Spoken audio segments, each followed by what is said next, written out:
Muy buenos días, hermanos en Cristo y María, una mañana más aquí para compartir la palabra dulce de Dios. Hoy es martes 8 de diciembre. Es la solemnidad de María Inmaculada, la Inmaculada Concepción de la Virgen María. Es a su vez el martes de la segunda semana del tiempo de Adviento, porque esta gran festividad siempre cae en tiempo de Adviento. Estamos rezando al Señor para que nos permita en esta hora suplicarle, pedirle, implorarle que nos dé un corazón virginal como el de María Santísima, que nos aparte de toda mancha, de toda mácula, de todo pecado, que nos dé las herramientas que nos hacen falta para vivir libres al amor de Dios, conociendo y cumpliendo en todo con esa voluntad de Dios. Les habla el Padre Tomás Galarza Figueroa, felicitándolos primeramente en esta gran solemnidad y pidiéndole pues que abramos el corazón para que podamos entender estos misterios. El dogma de la Inmaculada Concepción de María es uno de los 4 dogmas que defiende la Iglesia Católica en torno a la persona de María. Que María es inmaculada, que María es Madre de Dios, que María es siempre virgen y que María es asunta al cielo.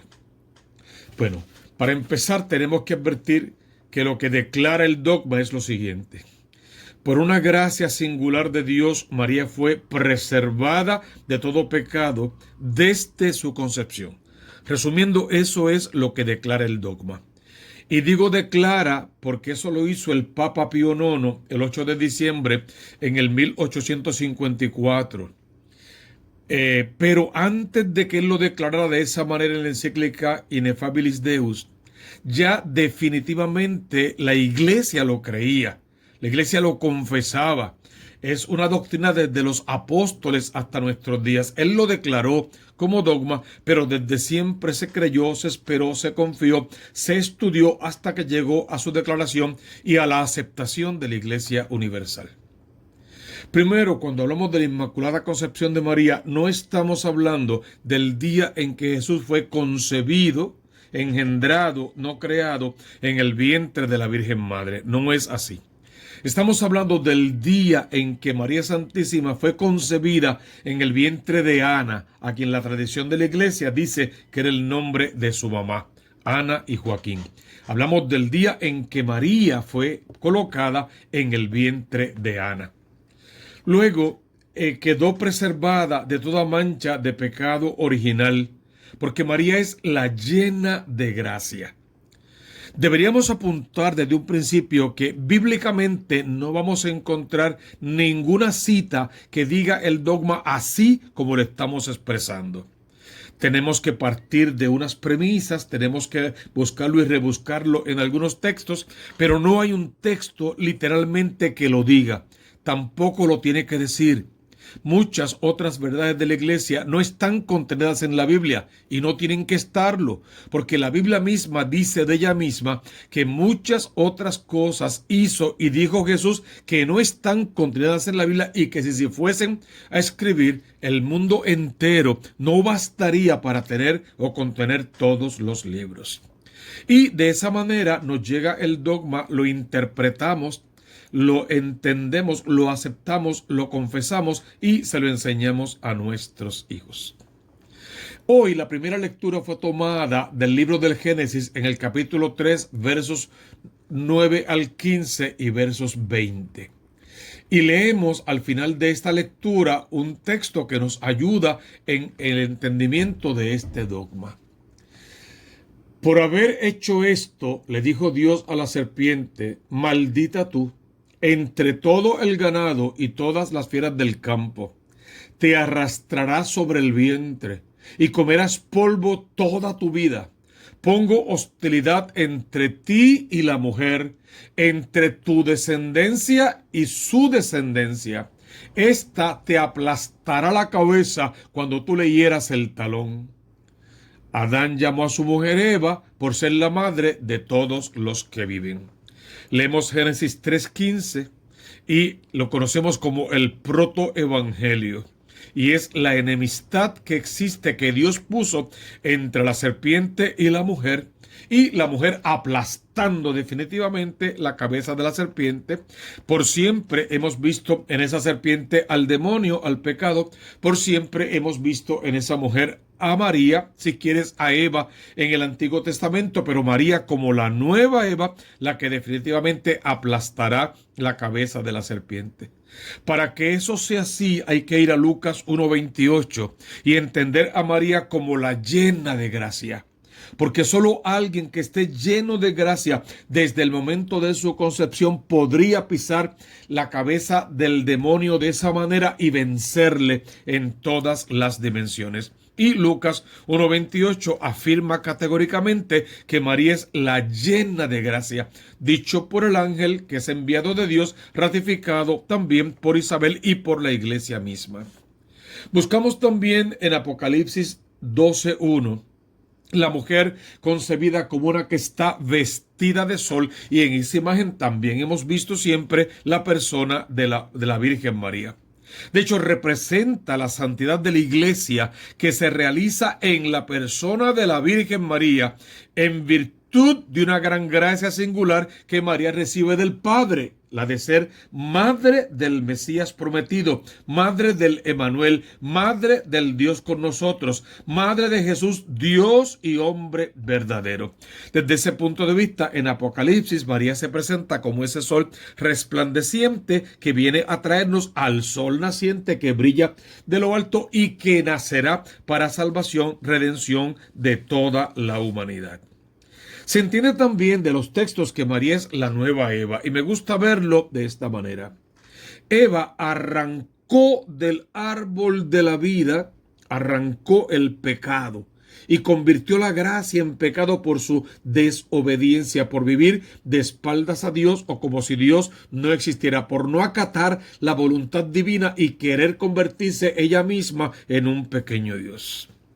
María renunciando a sí misma, negándose a sí misma, llamándose a sí misma la esclava del Señor, haciéndose nada para que Dios venga a hacerlo todo en ella, totalmente distinto a la actitud de Eva. María le devuelve el fruto al árbol y se coloca a Cristo de vuelta en la cruz, muere en la cruz, redime con su sangre preciosa a toda la humanidad. Y es uno de los signos más hermosos entre Eva y Adán.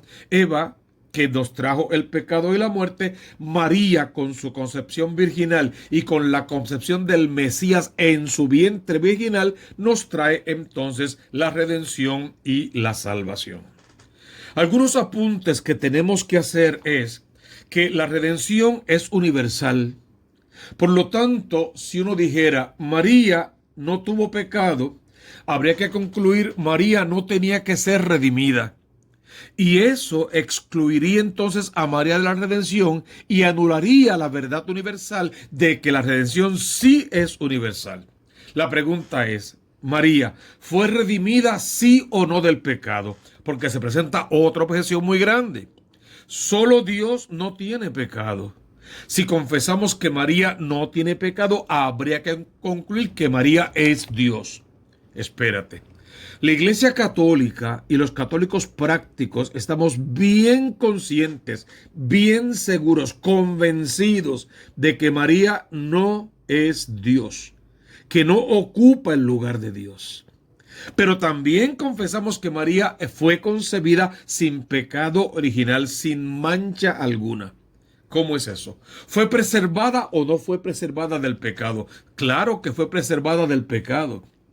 Pero tú y yo vamos a tener que esperar a un juicio final, después de la muerte, un juicio final, y ahí entonces, lavados en la sangre del Cordero, seremos redimidos por esa sangre que ha derramado Cristo en la cruz, en tanto y en cuanto hayamos vivido al compás del plan de salvación de Dios y con méritos suficientes para granjearnos el reino de los cielos.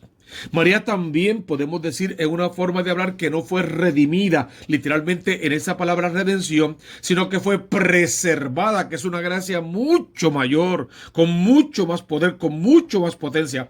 Preservada, pero no preservada del pecado y de la corrupción, para que al mismo tiempo no necesite de esa redención por sus propios méritos. María fue preservada como un regalo a la humanidad. Quien necesita un redentor es el pecador. Tú y yo precisamos de un redentor, y por el vientre virginal de María, por su sí confiado, alcanzamos ese redentor. Cristo Jesús se hace hombre en el vientre, toma carne humana, carne y sangre humana, y con esa carne y sangre sacrificada en la cruz, lava, redime, paga por todos los pecados de toda la humanidad. María recibió esa misma gracia, pero desde su concepción. ¿Y eso por qué? ¿Por qué ese favor? Lo entendemos. El pecado es hereditario. De un vientre pecador nacen hijos con el asomo, la condición, la semilla, la raíz del pecado. Si Jesús hubiese nacido del vientre de María y el vientre de María fuera un vientre pecador, él igual hubiese heredado el pecado. Dios preserva a María. Es como la redime antes del tiempo, preserva a María del pecado para que el Hijo que en ella va a ser engendrado, no creado, engendrado, porque Él es Dios, Él es el Cristo de la gloria, el que se engendra en el vientre de María, es Dios en la eternidad, pero en el tiempo, en la historia, se hace hombre. Y entonces, para que ese hombre pueda nacer sin pecado, María es preservada, es liberada de ese asomo o de esa condición, en atención a los méritos de la pasión y muerte de su Hijo y por la salvación de todas las almas. Entonces, en definitiva, es un favor mayor que Dios le hace a la humanidad. Es un regalo para ti. Hay que ser bien malagradecido para rechazar ese regalo de parte de Dios, hecho en María Santísima desde su concepción, pero pensando en su Hijo, quien tenía que nacer como Dios sin pecado, y en la humanidad otra vez que precisa de un redentor, puesto que todos pecaron, todos precisaron de un redentor. María, en cierta manera también, solo que ella fue, repetimos otra vez, preservada de esa condición de pecado por los méritos de su Hijo. Hay una forma en que la Iglesia con mucha simpleza intenta explicar esto. Para Dios nada hay imposible. De ahí partimos, lo leímos también en las lecturas de estos días. Para Dios nada hay imposible. La pregunta básica es, ¿a Dios le conviene o no que María haya sido concebida sin pecado original? Sí le conviene, porque fragua su plan de salvación, porque permite que el Mesías nazca hombre entre los hombres sin pecado de ningún tipo, ni asomo, ni clase. Pues a Dios le conviene que María sea concebida sin pecado para que su Hijo sin pecado nazca, para que se cumpla su plan de salvación y para que se entienda aquello que dice, que Él no quiere que ninguno se pierda, sino que todos se conviertan, pidan perdón para Él perdonarlos. Necesitamos ese Redentor. A Dios le conviene la concepción virginal de María. Dios puede hacer que María Santísima sea concebida sin pecado. Dios puede hacer eso. Dios puede preservar a María del pecado por los méritos de su Hijo y por la salvación de las almas. Si Dios de verdad le conviene y puede hacer eso, Dios querrá hacerlo. Claro que quiere hacerlo, porque Dios siempre quiere hacer todo lo que le convenga a la humanidad por la salvación de las almas. Entonces la conclusión es muy simple. Le conviene a Dios la preservación de María. ¿Quiere Dios esa preservación por la salvación de las almas? Dios hace y concibe a María sin pecado para que los seres humanos tengamos un redentor, un verdadero redentor. Tenemos que abrir nuestro corazón al Redentor en esta hora, agradecerle por todo lo que hace por nosotros, sobre todo por esa concepción virginal de María Santísima, que no conoció pecado y que se mantuvo virgen antes, durante y después del parto, porque el Cristo que de su vientre nace es el Hijo de Dios, es Dios mismo, el Emmanuel entre nosotros, y es la promesa de salvación para todos los hombres. Tenemos entonces que partir de la premisa de que Dios nos ha amado tanto, que entregó a su Hijo único para que todo el que cree en Él no perezca, mas tenga vida eterna. Y colocó a María Santísima como ese puente o ese canal de gracia, la llena de gracia, para que de gracia se desbordara y llenara al mundo con todo tipo de bendiciones espirituales y celestiales, siempre de parte de su Hijo. En la fiesta de la Inmaculada Concepción debemos abrir nuestro corazón al cielo. Darle gracias por tanto amor. Pedirle que nos llame a la santidad, a la conversión verdadera todos los días y aprender a vivir vidas santas.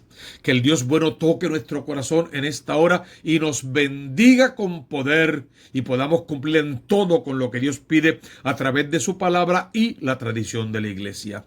Y esa bendición sobre nosotros, en el nombre del Padre y del Hijo y del Espíritu Santo. Amén, amén y amén.